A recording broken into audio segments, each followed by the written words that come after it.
Ar čia mes lietuviai prie kamufliažo taip pripratę? Pas mus ta kultūra išaugo elnių medžioklės, stirninų medžioklės, tai natūraliai. Kur maskuoti yra reikalinga? Jo, tu turi pasislėpti, to labiau mūsų tos gamtinės sąlygos puikiai tinka kamufliažo. Kaip gaunasi tokį padaryti visai neprastą produktą, santykinai nebrangų?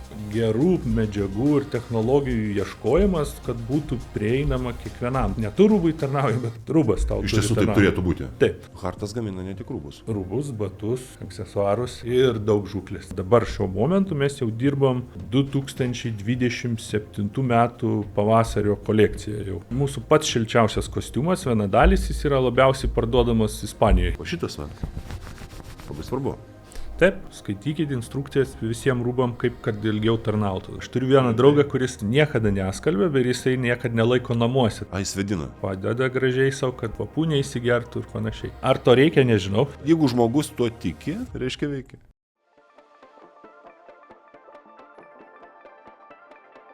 Sveiki visi. Čia vėl aš Rokas ir mano pokalbiai su įdomiais žmonėmis, vienaip ar kitaip susijusiais su medžioklė arba su gamta ir buvimu gamtoje. Šiandieną pas mane svečiuose žmogus, kuris apie gerą aprangą žino turbūt viską. Justinai, labas. Labas. Pristatysiu Justiną. Tu esi Hart žmogus, teisingai? Taip. Hart, aš žinau, kokie, nežinau, 6-7 metai, vis matydavau, prabėgdavo kažkur socialiniuose tinkluose reklamos kažkokios arba pas medžiotojus matydavau rūbus, batus ir kitokius dalykus. Tiesą pasakysiu atvirai, pats naudojau Hart kokius 2 metus kostiumą, likau žiauriai patenkintas kokybę kainos ir kokybės santykių, Iš čia turbūt atsirado mūsų su tavim bendradarbiavimas, kas liečia Hartą, Ir labai man smagu, kad tu šiandien pas mane atėjai. Prisistatyk, Justinai. Taip, tai ačiū už kvietimą visų pirma, tai kaip ir sačiau, pirmas kartas mano, tai... Jeigu viskas gerai, pas mus viskas labai paprasta. Tai taip, aš esu Hart kompanijos atstovas, eksporto vadybininkas, eksporto vadovas, kuris atsakingas už eksportą. Iš visam svietui čia taip reikia suprasti? Taip, išskyrus tas šalis, kur tiesiai Hart kompanija dirba, tai ispanakalbės šalis, Ispanija, Vokietija ir Prancūzija. Man taip geras čia. Kaip lietuvis, kalbantis lietuviškai, tapo didelės pasaulinės kompanijos didmenos vadovu? Jo, geras klausimas iš tikrųjų. Čia aš anksčiau dirbau Lietuvos kompanijai, nežinau, Kotas, jeigu galim minėti. Tai va, ir tiesiog mūsų vieni iš tiekėjų buvo Danų kompanija, po to aš ten perėjau pas Danus dirbti, irgi, kuri buvo atsakingas už Rytų Europos šalis. Ir kadangi ten, ta mūsų industrija nėra labai didelė, tai vis tiek važiuoji ten tas pačias parodas, važiuoji tas pačias ten vietas, ten kažkur susitinki ir taip kažkaip tas bendravimas su jais pavyko. Natūraliai gavosi ir aišku, po to jie pasikvietė pas save ten parodyti, tai išgėrėm vyno, pažiūrėjom šalį ir kažkaip taip natūraliai, kadangi jie turėjo ir žūklės ir medžioklės skyrių ir dabar dar turi. Taip. Tai tas galimybės buvo gal platesnis ir kažkaip baigėsi kontraktas su Danais, tada prisijungiau prie šitos kompanijos, iš pradžių buvau už Rytų Europą atsakingas, bet dabar porą metų, kai išėjo mūsų eksporto vadovas, tai tada natūraliai kažkaip jau mes dviese buvom už eksportą. Čia yra rimtos pareigos, taip atvirai. Pasakysiu atvirai, Justinas labai užimtas žmogus, teko čia derintis įvairiai ir laiką ir visokius kitokius dalykus, nes daug keliauja. Taip, tai ačiū šeimai iš tikrųjų, kad dar pakenčia mane, tai ypač vaikam ir žmonai, nes, taip, dabar tenka iš tikrųjų, aišku, gal ten sukreta, nes kaip būna vis tiek sezoniškumas, sezonas, parodos kažkokios, tai tada gal daugiausiai ten būna, bet arba tada, nes kadangi yra ir žūklė, ir medžioklė, tai tas faktiškai sezoniškumas visada yra. Bet pagrindė tai yra ruduo pavasaris, kada yra tie pagrindiniai sezonai ir kada daugiausiai tenka keliauti. Tai dabar irgi, čia vakar grįžau iš Kroatijos, ten buvo partneriai, atidarė parduotuvę. Rytoj važiuoju į Ispaniją su klientais iš Juodkalnijos, apžiūrėsim naują kolekciją ir po to tiesiai į Švediją, kur bus didžiausia švedų paroda ten Elmėje. Okay. Kiek šalių yra Hart? O, geras klausimas. O, gal paprasčiau pasakyti, kur nėra Europoje. Tai dar kol kas neturim iš medžioklės, tai Albanija ir Makedonija. O tada Europa jau visa faktiškai. Nu, yra dar Vidurio Azijos šalis, kaip nežinau, Gruzija, tarkim, neturim, Azerbaidžanas, bet ten labai sudėtingesnės rinkos. Bet šiaip dauguma šalių yra. Jo, jeigu, tarkim, ne medžioklė, tai žūklė.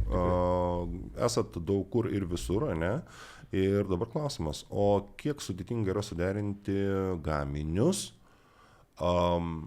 pietų Europos šalims ir šiaurės Europos šalims? Taigi nėra ten taip, kad atskiros linijos kažkokios būtų ar dar kažkas? Taip, šiaip nėra labai kažkaip atrodo, ne, kad ten pietų šalis, šiaurės šalis. Skiriasi klimatinės sąlygos, skiriasi medžioklės būdai, skiriasi daug visokių dalykų, ne? Jo, bet didžioji dalis, tarkim, 90% galiu pasakyti, jeigu geras produktas pietų šalims, tai jis tiks ir šiaurės. Nu, kaip gal sezonas bus skirtingas, ne? Tai tarkim, Kiprą paėmus. Jie ten medžioja tik su lygiavamzdžiu, tik tai sezonas yra prasideda rugsėjo mėnesį, baigėsi ten iki naujų metų faktiškai. Todėl, kad jie daugiau neturi ko medžioti. Jo, daugiau neturi, paukščiai ir ten kiškis didžiausias. Ne? Tai jie ten su šunim nueina po 20 kg plus 40, tai natūralu, kad... Tam tikri reikalavimai aprangai. Kad būtų ten techniškas, kvėpuojantis produktas, ten daug kišenių susidėt šovinius.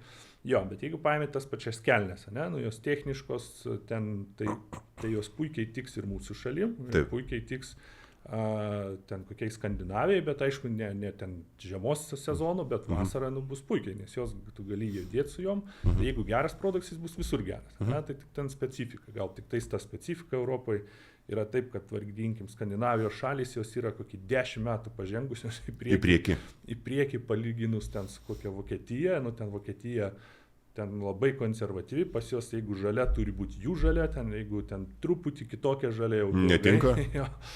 Tai ir ten jie daugiau tokių mėgsta tokius labiau klasikinius produktus, mažiau kamufliažo, bet iš esmės, nu, ten gali būti ten smulkmenos. Ar čia mes lietuviai prie kamufliažo taip pripratę?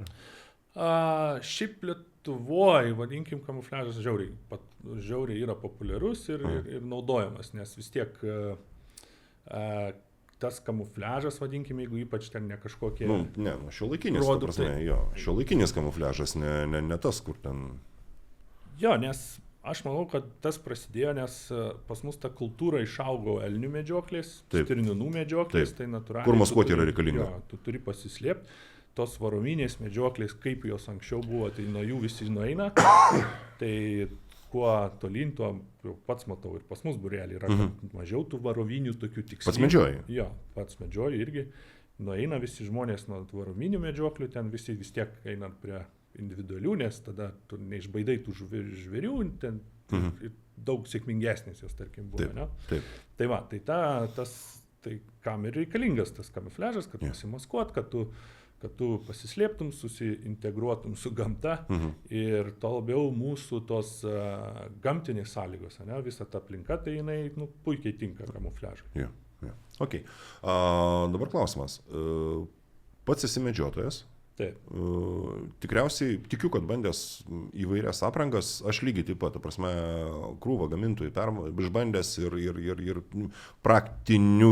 praktiškuoju būdu, ne, ta prasme, tai yra ant savęs, medžioklėje, kuo mane, pavyzdžiui, sužavėjo Harta, ne, kainos ir kokybės santykis. Ta prasme, tai nėra pati brangiausia apranga, kurią aš esu bandęs, ne? Bet jinai yra, tarkim, pas mane Hart vienas kostiumas, kurį aš pastoviai, nuoširdžiai sakau, pastoviai trinu šiltuoju metų laiku, tai aš nežinau, 2 metai ir viskas ok. Ir už tokius pinigus. Ta prasme, kaip gaunasi tokį padaryti visai neprastą produktą, santykinai nebrangų? Taip, tai vienas dalykas ta ispanų kompanija, ne, jinai yra iš šiaurės, tai yra net ne ispanų, vadinkim, iš Basko regionų. Basko regione tai medžioklė jinai yra gan prieinama, gan paprasta, ten nėra būrelių, ten faktiškai ten skiriasi nuo likusios Ispanijos labai smarkiai, ne? Tai tu, jeigu esi medžiotojas, tiesiog pasiemi šautuvą, važiuoji į tą regioną, kur ten nori medžioti, ir jeigu ten tuo momentu, kiek ten yra suteikta vietų, niekas medžioja, tu tiesiog gali medžioti. Tai nuo senų laikų ten yra toks laisvumas, vadinkim, prieinamumas tos medžioklės, ir kiekvienas faktiškai, nes kadangi ten kalnai, kiekvienas ten turi šautuvą ir ten kiekvienas ten faktiškai medžioja. Tai va, tai ir ta įmonės filosofija ir buvo, kad ir nuo to atsirado, kad turi būti prieinama kiekvienam, neturi būti ten kažkoks išskirtinųjų ar ten luomo ar dar kažkoks ten rūbas, turi būti, kad kiekvienam turi būti patogus, turi būti turi atitikti tą savo funkciją, kad kiekvienam prieinama, kad tu gali ten kaip ir tą šautuvą nusipirkti, ne, tai tu tada ir tas rūbas turi tau tarnauti, ne tu rūbai tarnauji, bet rūbas tau. Iš tiesų taip turėtų būti. Taip. Tai ir su ta filosofija iš tikrųjų mes einam ir visur kitur, ir su eksportu, kad būtų prieinama kiekvienam, bet kad turėtų kažkokias techninės savybės, kažkokias tai funkcionalumą, kad kiekvienas žmogus jaustųsi patogiai, kad būtų gerai, bet ir būtų prieinama, kad nebūtų brangu, tarkim. Tai yra kompromisas tarp kokybės, kainos, patogumo ir visokių kitokių, reiškia, teisingų dalykų, ne? Taip, iš tikrųjų gal netgi negalim sakyti, kad kompromisas, nes bet kokiu atveju tas kompromisas, kad kažko turėsi sakyti, kad kažką gauti. Tai čia toks, vadinkim, gal gerų medžiagų ir technologijų ieškojimas, kad būtų prieinama kiekvienam. Tai nereiškia, kad tu turi ten, tarkim, tas rūbas jau bus nebekvėpuojantis, ne, jisai bus ir kvėpuojantis. Gal ten kažkoks bus, mažesnė membrana kokia įdėta, bet vis tiek bus veikianti. Taip, jie bus funkcionali, bus ten nebrandinė, už tai ten irgi mūsų įmonė ten Hart nenaudoja ten Gore-Texo, kas yra iškelia smarkiai kainą. Ne, tai yra tos alternatyvi, vadinkim, membrana mūsų pačių, taip. Bet ji neužkelia kainą, nes už kiekvieną Gore-Texo ženklo panaudojimą tu turi mokėti ne tam produktui, bet tu turi tam brandui, tam ženklui mokėti. Tai tarkim, jeigu konkrečiai kalbant apie skaičius, tai jeigu paimi batą su Gore-Texu, tai tu $20 turi mokėti konkrečiai Gore-Texu. Nuo bato. Nuo bato, jo. Konkrečiai už gaminį. Už vardą. Už vardą, tik tais už vardą. Nu tai 20 padaudint iš kelių kartų, tai vat kiek prideda apsaugos. Aišku, ten tikrai yra super membrana, viskas ten tvarkoj, bet paskutiniu metu jau žmonės jau pradeda atsirinkti, už ką moka, kaip moka, kas ta membrana yra, ir jau truputį daugiau supratimo atsiranda. Hartas gamina ne tik rūbus. Rūbus, batus, aksesuarus. Ir daug žūklės įrangos. Daug žūklės įrangos. Gerai, paminėjai kolekcijas. Kas kiek maždaug laiko kolekcijos, jo, čia madų šou, atsinaujina gaminių liniją? Faktiškai kasmet mes išleidžiam nuo kokį 60 iki ten 90 naujų produktų. Tai gan dažnai. Tai šiaip stengiamės, kad produktas būtų rinkoje bent jau 5 metai. Taip. Aišku, jeigu jisai yra populiarus, kažkuriuose ten rinkose arba svarbus, tai tada ilgesniam laikui lieka? Jo, tada ilgesniam laikui, bet kodėl tas 5 metai yra? Nes vienas dalykas, ir kaip ir su bet kokia technologija, su telefonais, su termovizoriais, ne, tai kasmet visą laiką atsiranda naujos technologijos, ta prasme, ten nauji update ir panašiai. Tai lygiai tas pats su rūbų tekstilės pramonė, ne, tai kiekvienais metais vis kažkas naujo. Tai jeigu tu padarėjai rūbą ten dabar, tai po 5 metų jis tikrai bus medžiagų funkcionalesnių, kažkokių tai geresnių ir ten super. Ir bet kuriuo atveju tu turėsi sekti, eiti tuo keliu ir atnaujinti ir kažką daryti naujo. Taip, tai tada atsiranda naujos medžiagos, jos ten, vadinkim, pakeičia, po to atsiranda dar, aišku, visokie nauji reikalavimai to medžiagų panaudojimui ir panašiai. Tai už tai tie 5 metai plius minusų taip ir gaunasi, kad tu tą produktą turi išlaikyti, bet jau po 5 metų jis tiesiog nori turi rotuoti. Pasensta. Ok, kiek parduotuvių Lietuvoje prekiauja Hartu? Dar nedaug, tikėkime bus daugiau, bet aš manau gal kokios tikrai iki 10, gal daugiau, gal truputį. Panašiai Latvijoje, Estijoje. Sunkiai įsileidžia mūsiškiai pas save? Gal ne tiek sunkiai, kiek gal reikėtų to darbo daugiau įdėti, iš tikrųjų, nes bet kokiu atveju, yra kažkokios tos nusistovėjusios mados, tai nėra labai didelė ta mūsų rinka. Taip. Tai... Dar medžiokliniai rūbai, aš kaip minėjau, aš nusipirkau kostiumą, kurį aš jau 2 metus drožiu, pavadinkim taip, aš nepirksiu naujo, kol aš jo nesudrošiu. Taip, aš atvirai sakau. Taip ir yra, tai ir kuo geresnis rūbas, tai bet kokiu atveju labai gerų atsiliepimų gaunam tai iš parodų, iš visur, tai čia nėra tik tais, aš manau, gal toks laiko klausimas. Laiko klausimas, kada atsiras plačiau, ne? Kada atsiras plačiau, kada žmonės jau pamėgs, bet tikrai yra žmonių ir dabar, kiek ir matosi, kur sako, aš irgi atradau hard, dabar tik tais hard naudoju. Žinok, man irgi čia buvo atradimas iš tiesų, nes tų rūbų gamintojų, būkim atviri, ypatingai medžioklė arba, žvejybai, nes aš pats ir medžioju ir žvejoju, tai tikrai yra pakankamai didelis pasirinkimas, kur ten kainos yra nuo ir ten iki ir tada kažkaip to kompromiso tokio pats savyje pradedi ieškoti, lyg ir nenorėdamas kažkokių labai ypatingai didelių pinigų išleisti aprangai, nors tu ją perki ne kasdieną, bet kita vertus pas mus yra 4 metų laikai, Tai tarkime taip, kad pavasariui tu turi, pavasariui rudens pradžiai, sakykime, tu turi vienus rūbus, žiemą vienareikšmiškai tai yra kiti, dar priklausomai nuo medžioklės būdo, tipo, nuo to, ką tu mėgsti, ten vienam pasėdėti, kitam pasivaikščioti, Kitas dalykas, mes turim vasarą, kur yra irgi ir lietus, ir karštis, ir saulė,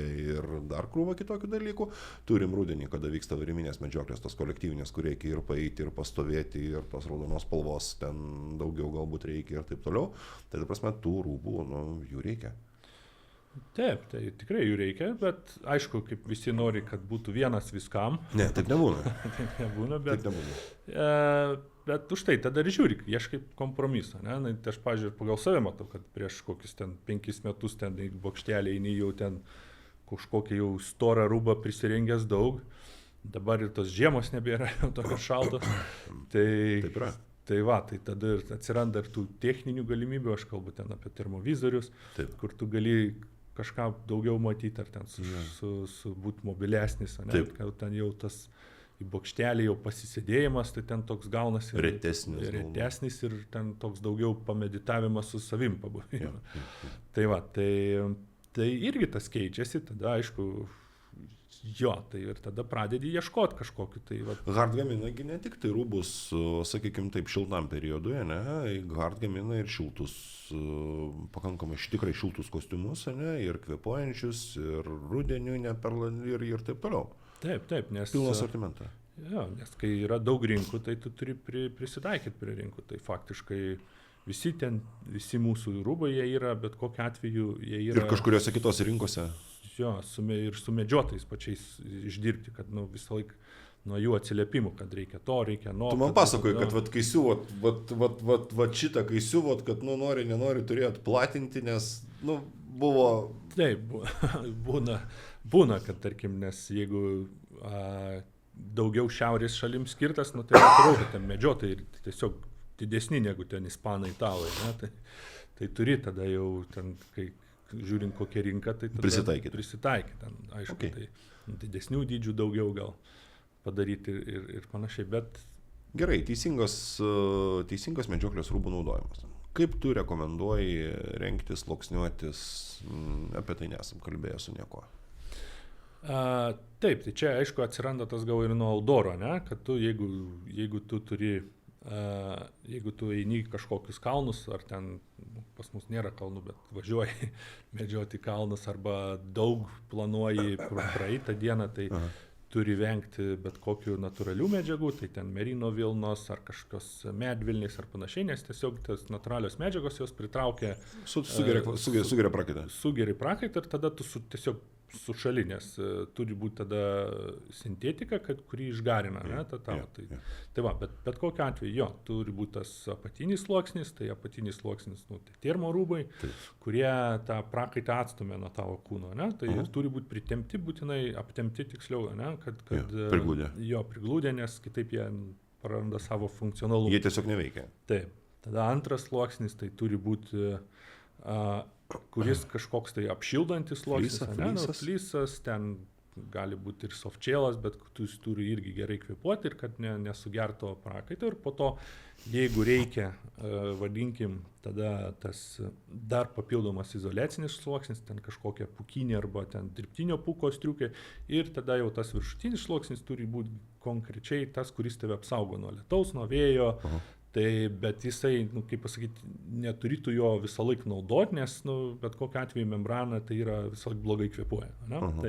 Tai va, tai tie 5 sluoksniai tu turėti ir juos tada kombinuoji, tai faktiškai tu esi nuo, nežinau, ankstyvo pavasario iki vėlyvo rudens, net žiemą jau apsaugotas. Tai tiesiog, ir jie neturi būti sunkus, tai jeigu ten, kaip pavyzdė, tu pasiemi tą striukę viršutinę, pasiemi tą flysą apatinį, jeigu tau šalta ten arba nueini į bokštelį, užsidėjau nusiėmiau. Užsidedi tą pūkinę kažkokią striukę arba dirbtinio pūko ir viskas, ir tu šiltas, tu gali ten sėdėti. Nes bet kokiu atveju rūbas tavęs nešildo, ne? Rūbas tai tiesiog, o šiluma atsiranda iš kaip ir namas, tarkim, ir iš to oro sluoksnio, kur tu sušilina save, svarbu, kad nepraeitų kažkoks vėjas ar lietus ar dar kažkoks. Tai va, ir tie sluoksniai papildomai, tai jie papildomą tą oro tarpą sukuria tarp tavęs ir išorės, ir kas tau suteikia tos šilumos ir jaukumo. Tai va, ir tu, kadangi kuo visi tolyn eina, kad lengvesnis tas rūbas, patogesnis, dar žmonės to prisibijo, nes jeigu pamato, kad čia labai plona, labai, čia tokia ta striukytė, gali susiglamžyti vos ne, tai tokį kuliuką ir atrodo, kad ten nieko, tai galiu patikinti, kad jinai yra žiauriai šilta ir ten viskas okei su ja. Tai va, tai dar ten, vadinkim, gal senyvo amžiaus žmonės ją labiau prisibijo, nes pripratę, kad turi būti sunkus storas daiktas ir tada bus šilta. Bet iš tiesų galima apsirengti lengvai ir pakankamai šiltai ir komfortabiliai jaustis bet kuriuo oru. Taip. Gerai, pakalbėkim dabar apie dar vieną dalyką, apie rūbus, kurie yra skirti šiltam periodui, taip. Kurie yra saugantis nuo uodų ir erkių. Taip. Tai aišku, dabar jau pagrindė gal erkės didžiausias priešas yra. Tai čia jau trimituoja, aišku, mes kaip medžiotojai, mes suprantam, kad skiepytis reikia, kad tai yra būtina ir saugotis mokam jau su ten apatiniais ir pirštinėm, ir balaklavom, ir kepurėm, ir visokiais kitokiais dalykais. Ir net ir tais, sakykime, bjauriais reikalais, kur tu užsipurški šautuvo buožės lydosi. Bet čia yra alternatyva. Taip, čia yra alternatyva, tai mes naudojam, Hartas naudoja Tanateksą konkrečiai, tai yra impregnantas, kuris rūbui suteikia apsaugą, ne? Tai nėra, kad ten 100% odų jau nebebus, jau, nes čia vadink vis tiek tas rūbas, kurį tu naudoji prie savo kūno, tai negali ten chemikalų. Bet vis tiek net ir užsidėjęs, tai bus atvirų vietų bus. Taip, tai yra 90%, 90-95% mažiau įkandimų. Tai yra ir suteikia 100 skalbimų garantiją. Tai čia tas 100 skalbimų beveik lifetime'as. Taip, aš manau, kad po 100 skalbimų jau bet koks rūbas neišlaikys. Tai va, tai... Ar skelbiant mažėja efektyvumas, ar...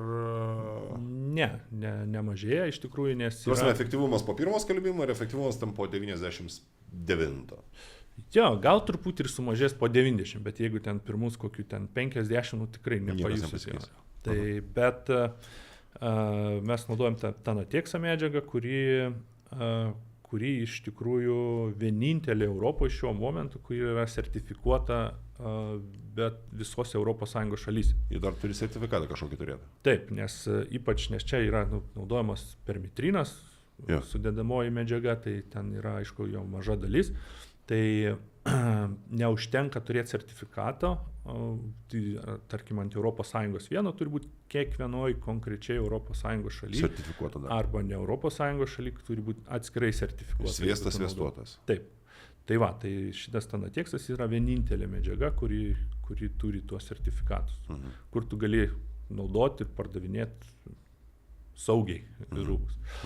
Tai nėra taip paprastai, kad ten susigalvoji, bet ką ten sudėdi, ten, nežinau, sumaišai, įdedi, jo, tai turi vis tiek būti atlikti bandymai, turi, kad nekenkt žmogui, nekenkt aplinkai, ekologiški ir taip toliau, ir taip toliau. Gerai, o sukurit kažkokią naują kolekciją, Hartas, ane, ir pagamina pirmuosius gaminius ir kažkam atiduoda testuoti. Taip, yra žmonės, tie testeriai vadinkim, kurie dažniausiai tai, kur jie daug medžioja žmonės, tai turim kelis ispanus, turim kelis serbus, tu atiduodi jiem rūbus ir jie tada tiesiog, jie medžioja faktiškai 5 kartus per savaitę. Tai, ir dažniausiai kalnuose ir jie tada kažkokius duoda savo atsiliepimus, kad tas negerai arba tas gerai, arba viskas gerai arba viskas blogai. Tai va, tada būna kažkokie pataisimai, bet kokiu atveju visi tie rūbai yra sukurti daug kažkokie tai žmonės, medžiotojai ar rinkos kažkokie reikalavimai, man reikia to, mūsų sąlygom reikia to, mūsų to.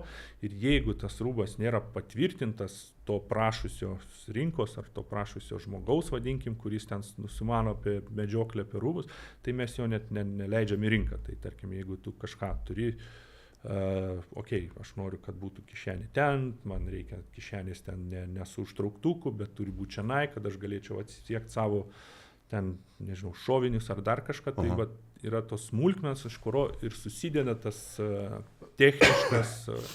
techniškas ir gerai naudojamas rūbas. Tai nėra taip, kad čia dizainerio galvoj gimė kažkoks, tai va, atsirado kažkokia mintis, kad aš va čia padarysiu šitaip ir man atrodo, kad čia bus gerai, nors tas žmogus nėra visiškai susijęs su medžioklė nieko ir miške paskutinį kartą buvo, kai pro mišką važiavo, teisingai? Taip, aišku, dizainerio yra pagrindinė užduotis, yra surasti medžiagas, iš ko bus naudojamas, nes tų medžiagų irgi yra daug ir dažniausiai vis tiek jisai turi žinot, kas yra rinkoje, ką tu gali kombinuoti ir tada, va, tarkim, yra medžiotojas ar kažkoks prašymas, nes, natūralu, kad aš apie tas medžiagas nelabai ten daug turiu ir nežinau, kas yra rinkoje. Man yra įdomu, kad aš apsirengęs rūbą, tarkim, saugantį nuo uodų erkių, kad aš nepasineščiau ko erkių ir mane kuo mažiau sukastų uodai. Iš kokios medžiagos pagamintas, ką žinau. Tai panašiai su visais ten faktiškai, yra rinka, čia man reikia, kad būtų taip, aš turiu jaustis ten prie minus ten 10 kalnuose. Komfortabiliai, patogiai ten ir visai kitaip, ne? Jo, ir turiu ten turėti man kišenių, kad jeigu užsideda kuprinė, kad neblokuotų, kad galėtų ten kažką. Mes tą informaciją viskas surinkam, atiduodam dizaineriams ten arba produkt menedžeriam vadinkim, ir jie tada gerai, čia tarkim, padaro kažkokį produktą, ieško medžiagų, dažniausiai iš kelių, tada ir to sako, jeigu aš padarau šitaip, tas kainuos tiek. Jeigu šitaip padarau, tas kainuos tiek. Tai tada, ką darom? Tada eini pas tą patį medžiotoją ar ten į rinką ir tu sakai, žiūrėk, čia turim tą, ar tau tas tinka ar netinka. Man, tarkim, tas netinka, bus ten per brangus, bet va šitas kaip ir gerai. Tada atiduodam, pratestuojam, tai va tas kelias nėra taip labai trumpas. Tai tarkim, dabar šiuo momentu mes jau dirbom 2027 metų pavasario kolekciją jau pradedam jau daryti, nes jau 2026 ruduo, kas jau bus, jau faktiškai yra uždaryta, nes jau kaip ir turi jau turi jau padaryti. Kas yra, ką naujo padaryti? Ar tu mane turėsi nušauti, kaip man čia grasinosi? Sakė, aš tau galiu pasakyti, kas bus, bet turėsi nušauti tada. Ne, tai yra, iš tikrųjų yra, jau visi pavyzdžiai yra, kas šiais metais rudenį jau bus iš naujienų, tai kas ir kitais metais dar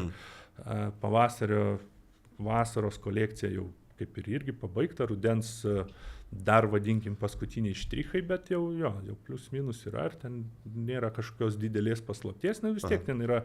Tu turi kitą kolekciją, tai irgi negali ten paimti tiesiog produktą, įdėti katalogą, vis tiek jis turi būti suderintas su kitais, tu turi neblokuoti kažkokių produktų, kur tu jau turi, tai vis tiek turi kažkoks tai būti tęstinumas, tai to darbo viso. Turi būti tęstinumas, turi būti suderimumas ir tos šeimos, kad, rūbų šeimos, kaip vadiname, kad tu ten apsirengi ir ten tu gali derinti tą su tuo, kad pavyktų.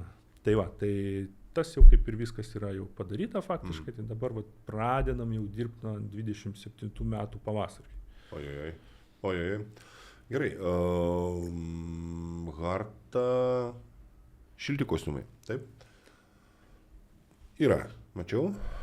Šilti, skirti galbūt ten šaltesniam metų periodam, nekalbam dabar apie tos rūbus impregnuotus, reiškia, nuo erkių ir uodų. Kur juos testuoja? Kurios šalis? Šiaip galbūt ir keista, bet, pavyzdžiui, mūsų pats šilčiausias kostiumas, vienadalis, jis yra labiausiai parduodamas Ispanijoje. Nes ten yra, ten yra, tarkim, šiaurėje, kur yra kalnai, ir jie ten neturi jokių bokštelių, bet ten reikia, kaip tu užeini, įsivaizduok, kokius 3 kilometrus į kalną. Ten šalta? Šalta ir ten sniego daug ir tu apsirengi tą rūbą ir sėdi, žinai, ir ten lauki, kol ateis. Tai va, tai ten gal daugiausiai ir parsiduoda, tai iš tikrųjų, bet šilti rūbai tai faktiškai testuojami bet kokiu atveju arba Ispanijoje, nes kalnuose, ne pietuose, ne Malagoje kažkur paplūdimy, bet... Ispanija yra labai įvairialypė, ne taip kaip mes įsivaizduojam, kad yra paplūdimiai, kokteiliai, mojito, bikini. Baskų regione, arba tada toj šalyje, iš kur tas produktas, vadinkim, atėjo reikalavimas. Tai jeigu ten Vokietija, tai Vokietijoje, jeigu ten kažkur, nežinau, Skandinavai, tai Skandinavai, tai jie turi, nes, natūralu, ne, jeigu tu prašai kažkokio produkto, tu pagal tave jisai yra daromas, tai kad tu jį ir ištestuotum ir pasakytum, arba taip, arba ne. Tai, nes jeigu ne, tai tada ką padaryti, kad būtų taip. Gerai, pakalbėkime apie dydžius. Man kaip taisyklė, nuvažiavus į bet kokių rūbų parduotuvę, vis laik yra problema. Man asmeniškai. Taip. Kelnės vieno dydžio, striukė maikė kito dydžio ir kaip taisyklė, jeigu kelnės tinka, tai striukė netinka ir tada striukės būna taip, kad apskritai nerandu arba viršutinių rūbų, ne, dėl savo kompleksijos ir kitų dalykų. Žinau, kad aš nesu pats storiausias Lietuvoje. Su dydžiais. Dydžiais yra didžiausia bėda iš tikrųjų, nes kiekviena šalis turi savo. Tai man tas labai aiškiai, aš atsimenu, praeitais metais taip teko būti susirinkime, kur skandinavai ir vokiečiai. Taip.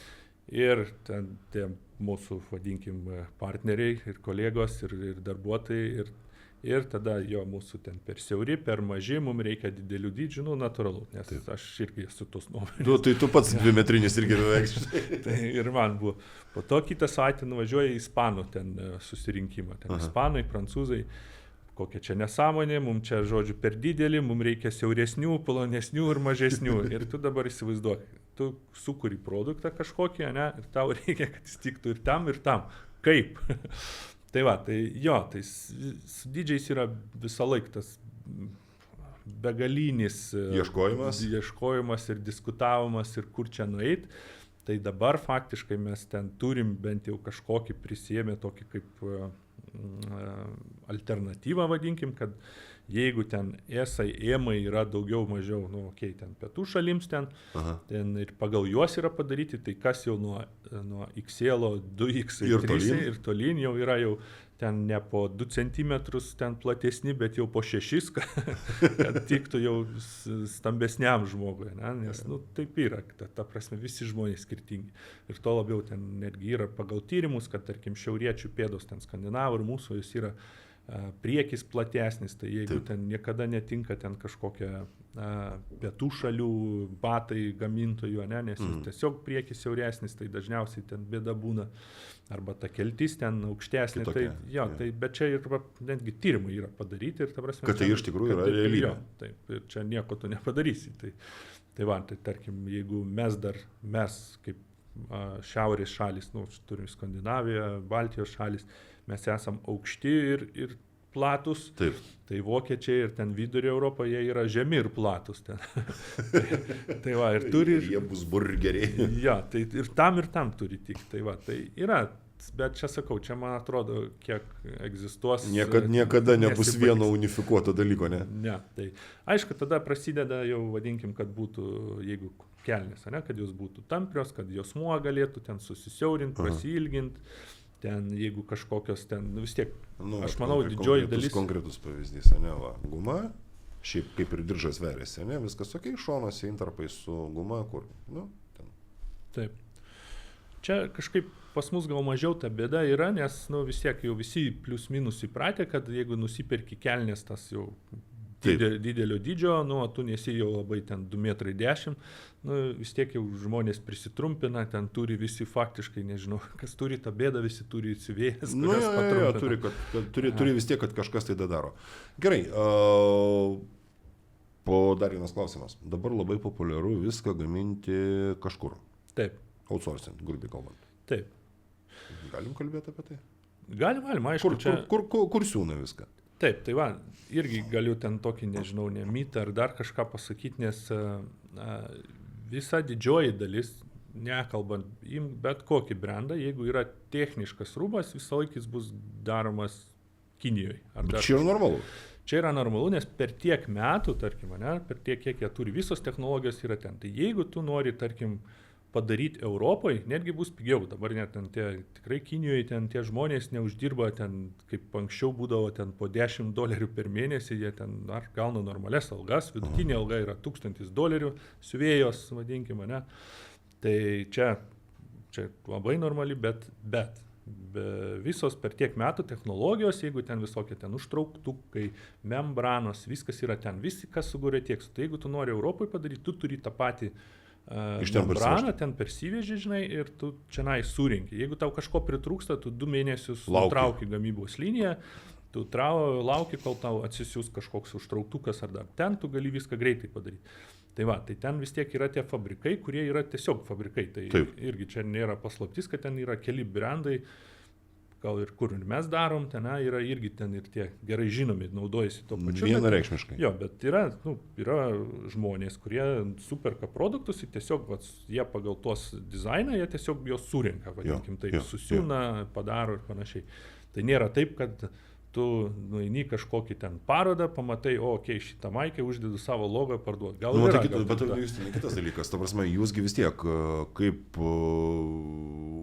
vardo prekės ženklo savininkai, ne, jūsgi patys suprantat, kad kontrolė, gamybos proceso, kokybės kontrolė, jinaigi yra, ta prasme, tugi be šito nedingsi niekur. Kitas dalykas vėl, ta prasme, tas mitas yra, aišku, gajus dar galvose pas mus visus, kad jeigu jau padaryta Kinijoje, tai blogai. Ne velnio neblogai.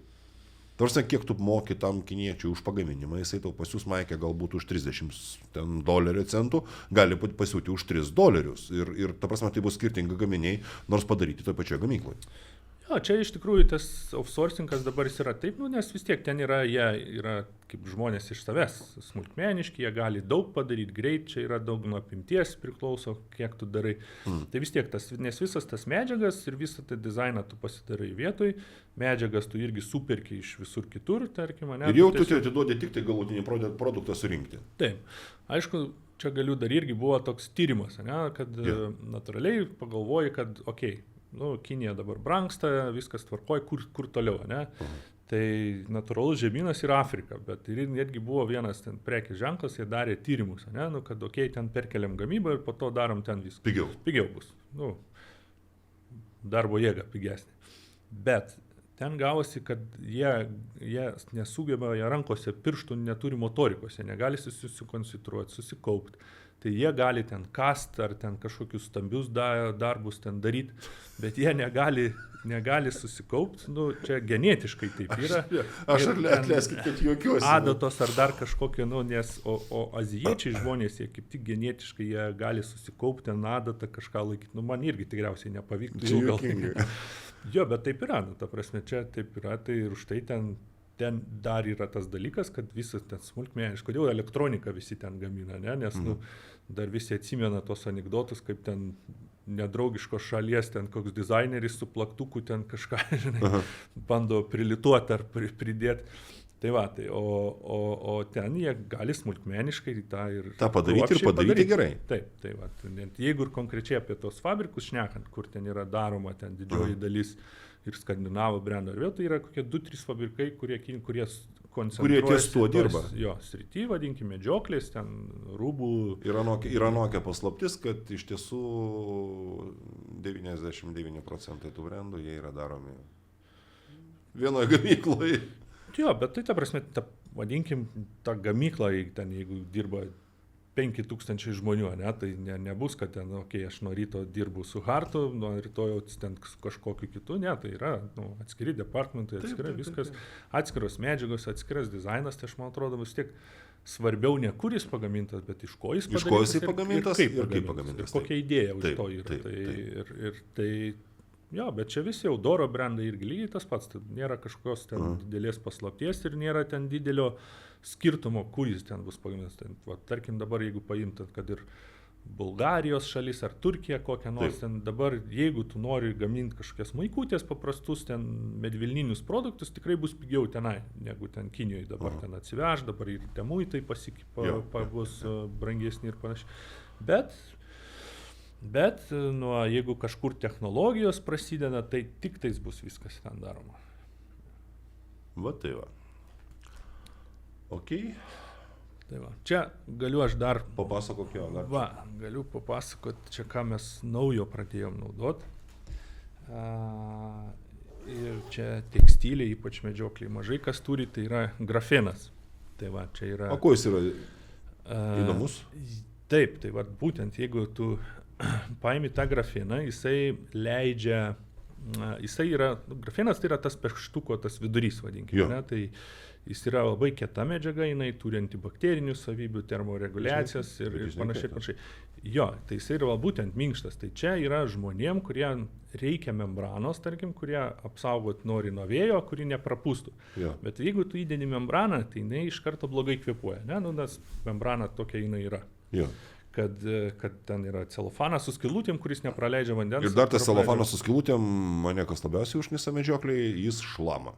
Jisai šlama. Tai va, o grafenas yra minkšta medžiaga, iš tikrųjų, kuri tau duoda, tarkim, jeigu ir paimtų paprastą produktą, tu bandyt prapūsti, jisai sunkiai prasipučia. Tai jeigu palygint, kas neturi membranos, paprastas produktas. Arba grafeno. Va, šitas labai lengvai, ne? Tai va, tai tas grafenas iš tikrųjų tau jis suteikia vėjo atsparumą. Keista tokia struktūra. Ja, jis suteikia vėjo atsparumą, neprapučiamas, bet už tai jisai labai gerai kvėpuoja, nes kadangi nėra ten tos membranos paprastos, kuri būtų. Tai čia tokia naujovė, kurią ten tikrai nedaug kas turi tekstiliai ir kurią naudojam, kurią mes irgi dar plečiam ir produktus grupė tikrai plėsi su grafenu. Tai čia kas, tarkim, daug vaikšto aktyviai, bet nenori naudoti membranos, bet jiem reikia nuo vėjo apsisaugoti, tai produktai su grafenu yra pats tas. Tai va, pas tave irgi yra su grafenu, tai dar truputį pašiltintas. Jo. Geras. Čia iš tokių, vadinkim, naujienų, jau 2 metai, 2 jau gal yra šiandien. Aš, pavyzdžiui, iš tikrųjų, tai ir pasakysiu atvirai, aš šiandien pirmą kartą išgirdau apie štauninį. Taip, tai nedaug kas tikrai dar naudoja, bet irgi dabar didžiausia bėda sugalvot, kaip papasakot žmonėm apie techninės savybės, o vis tiek geriausiai tai yra, kad reikia naudoti, testuoti. Ne, tai geriausia techninė savybė yra, žinai, aš to pasakysiu taip, kvalifikuotas pardavėjas. Kvalifikuotas pardavėjas, kuris supranta, ką parduoda. Žmogui, kuris ateina ir sako, man reikia rūbų, kurie mane apsaugos nuo vėjo, nuo ten gal lietaus kažkokio lengvo dar kažko. Bet aš nenoriu, kad man šlamėtų, aš nenoriu, kad man perpūstų vėjas, noriu, kad būtų maskuojantis rūbai ir taip toliau. Tas žmogus, kuris ateina ir žino, ko jisai nori. Ir žmogus, kuris stovi už kasos ir kuris sugeba kvalifikuotai paaiškinti, kam tau to reikia. Išspręsti problemą. Visiškai teisingai. Taip. Aš taip manau. Taip, čia yra tas ir tas yra ir mūsų toks tikslas, ne, kad tos žmonės kažkaip apšviestą pamokyti, ypač pardavėjus, kad jie galėtų kažką papasakoti. Nes visą laiką žiūrim čia visi dabar. Čia yra grafenas, geras daiktas, neleidžia sušalt, neleidžia sukaist, neleidžia vėjui prapūsti ir žiauriai lengvas ir antibakterinės savybės ir dar visokie kitokie teisingi reikalai. Tai va, tai būkite apšviesti. Žodžiu, smagių dalykų tu man čia papasakoji, tiesą pasakius apie tą grafeną. Ir dar ką aš noriu pasakyti, iš tikrųjų, kas apie rūbus. Nesvarbu, kurio brendo, skaitykite instrukcijas žmonės, kaip jisai... Va, prie mikrofono. Va. Jis nešlava. Tavrasme, jeigu čia būtų Gore-Texas arba kažkokia panaši medžiaga, jis greičiausiai būtų garsus. Taip, nes jo, membrana visą laikinai turi tą tokį... Šlamėjimas yra, tu užmuš mane, bet jis išlama. Tavrasme, man tas yra, atvirai pasakysiu, žiauriai man nepatinka, nes aš esu sėlinimo fanatas, ne? Ten šliaužiai pirmyn atgal, ten po laukus, po miškus, reiškia, vaikštausi, aš man patinka toks medžioklės būdas. Ir o šitas, labai svarbu. Taip. Nes kai ir tau ten šlama, trinasi, braška, traška kažkas, ta prasme, jeigu aš girdžiu, tai tikrai girdi ir elnės, ir ožys, ir ten stirnas, ir visi aplinkui esantis gyvūnai. Taip, tas yra, nes už tai ir yra, kad visi pirmas, kaip pasakyti, pirmas medžiotojo, kaip pasakyti, kontaktas prie rūbo visą laiką bus, ar jisai jo. Ir taip, jeigu tu, tai va būtent to kompromiso ieškojimas, jeigu tu nori ten nuo lietaus kažkur, tu turi naudoti, bet tada tą membraną tu naudoji tada, kai reikia, kažkur kuprinė įsidėjęs, tu tyliai sėlinį ateina lietus užsidėjai. Tai va, nėra taip, kad tu turi tą membraną ištisai naudoti jo, nes tada blogai kvėpuoja ir panašiai. Ir dar skaitykite instrukcijas visiems rūbam, kaip kad ilgiau tarnautų. Nes kaip reikia prižiūrėti. Rankinis skalbimas, jokių chemikalų, visi techniniai produktai turi būti. Čia, kur yra dažniausiai ant rūbų būna etiketės. Aš tai mėgstu šitos nukirptų. Tai aš irgi mėgstu, bet prieš tai reikia praskaityti, ką reiškia. Tai labai paprastai. 30 laipsnių nelygint, neskalbt su jokiais. Yra tokių, kurie lygina medžioklinius rūbus? Aš nežinau, tikriausiai. Gal jeigu Maikė kokią nors. Aš tai nelyginu. Čia aš žinau, kad yra, kurie neskalbė. Tai visą laiką nes. Medžioklinių rūbų? Jo, čia yra. Aš manau, kad visi turi savo. Aš turiu vieną draugą, kuris niekada neskalbė, bet jisai niekada nelaiko namuose, tai jis turi ten garažę, jo padeda gražiai savo, kad žodžiu, be jokių kvapų neįsigertų ir panašiai. Ar to reikia, nežinau, ar tas veikia irgi nežinau, bet... Jeigu žmogus tuo tiki, reiškia veikia.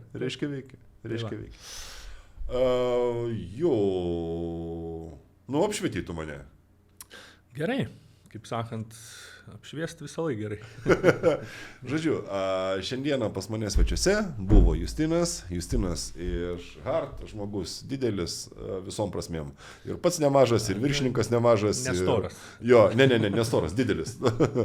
Žodžiu, be OpticSpot mūsų šiandien čia nebūtų, todėl kad OpticSpot yra pagrindinis mūsų rėmėjas. Priminsiu, mane remia Hart ir mane rengia Hart ir nuo odų, reiškia, šitie rūbai yra iš Hart.